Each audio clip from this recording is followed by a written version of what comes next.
આગામી મે માસ દરમિયાન ગીરના સિંહોની ગણતરી થવાની છે, ત્યારે પર્યાવરણ બચાવ સમિતિ દ્વારા તટસ્થ રીતે સિંહોની ગણતરી થાય તેવી માંગ કરવામાં આવી છે.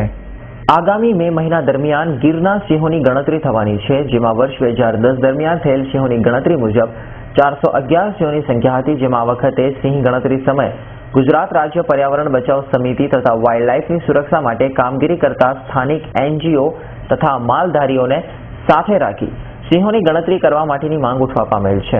તેમના જણાવ્યા મુજબ ગત વર્ષ સિંહ ગણતરી મુજબ કુલ 411 સિંહોની સંખ્યા હતી. છેલ્લા 5 વર્ષ દરમિયાન અત્યાર સુધીમાં કુલ સિંહોની સંખ્યામાંથી આશરે 322 સિંહોના મૃત્યુ થયા છે.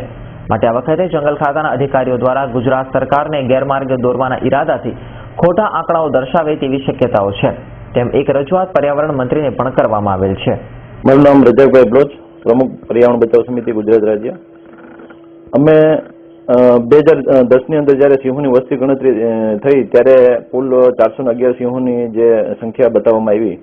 ત્યારબાદ 2009-10થી લઈ અત્યાર સુધીમાં અમે હમણાં જ RTIમાં માહિતી માંગી એ મુજબ અત્યાર સુધીમાં આશરે 311 જેટલા સિંહોના મૃત્યુ થયા છે.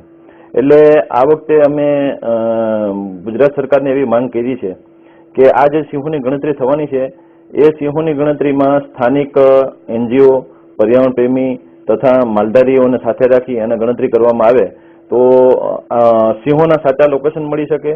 બીજા નંબરમાં અમને એવી શંકા પણ છે કે આ વખતે ફોરેસ્ટ ડિપાર્ટમેન્ટ આવડા મોટા જે સિંહોની જે સંખ્યા 311ની સંખ્યામાં જે મૃત્યુ થયા છે એ બાબતે પણ ફોરેસ્ટ ડિપાર્ટમેન્ટ સરકારથી આ બાબત છુપાવે અને સાચો આંકડો ન બતાવે એવી પૂરેપૂરી શક્યતા છે. એ માટે થઈને પણ અમે ખાસ માંગણી કરી છે કે સ્થાનિક લોકોને સાથે રાખે, સ્થાનિક માલધારીઓને સાથે રાખે.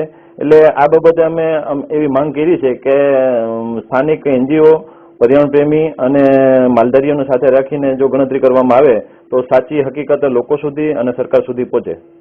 સાથે અહીંયાથી તો સ્થાનિક NGOમાં તો ઘણી બધી સંસ્થાઓ અમારી સાથે કામ કરે છે તથા અમારા આખા ગુજરાતની અંદર 13,000 સભ્યો છે. અને જે માલધારી સમાજના જે ફોરેસ્ટ વિસ્તારની અંદર રહે છે, રેવન્યુ વિસ્તારમાં રહે છે, એ સૌથી પહેલા તો જે કંઈ પણ સિંહોને કંઈ પણ ઈજા થાય અથવા તો મૃત્યુ થાય અથવા તો કોઈ પણ પ્રોબ્લેમ ઊભો થાય તો સૌથી પહેલા આ લોકો જે સ્થાનિક લોકો હોય છે પહેલા અમને જાણ કરે છે. ત્યારબાદ ફોરેસ્ટ ડિપાર્ટમેન્ટ આવે છે. એટલે જ અમે કહીએ છીએ કે સાચા સિંહોના લોકેશન સ્થાનિક લોકો, માલધારીઓ અને NGO જાણતા હોય છે. એટલે અમે લોકોને સાથે રાખીને જો ગણતરી કરવામાં આવે, સ્થાનિક લોકોને જ એમાં ખાસ કરીને, કારણ કે ગયા વખતે અમારા ધ્યાનમાં આવ્યું હતું કે બહારથી લોકોને બોલાવ્યા હતા તો એ લોકોને ખરેખર સાચા લોકેશન સિંહોના એમની પાસે હોતા નથી અને લોકો ને આવા લોકોને બોલાવી અને જે ગણતરી કરવામાં આવે છે એના કારણે પણ આ વસ્તુ આ વખતે વ્યવસ્થિત થાય, ગણતરી પણ વ્યવસ્થિત થાય તેવી અમે માંગ કરી છે. ભરત જાદવ, S9 ન્યૂઝ, સૂત્રાપાડા.